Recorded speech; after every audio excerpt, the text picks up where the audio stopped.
Welcome to Fitz's Tips. In this episode we're going to talk about lawnmower maintenance. Changes, blade sharpening, air filter cleaning will make your machine perform better.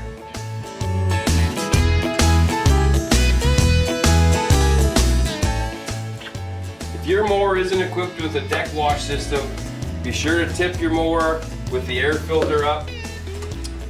Or if you're going to change your blades, always tip it to the one side, or else all your fluids will go into your air filter, and believe me, it's not a good scene.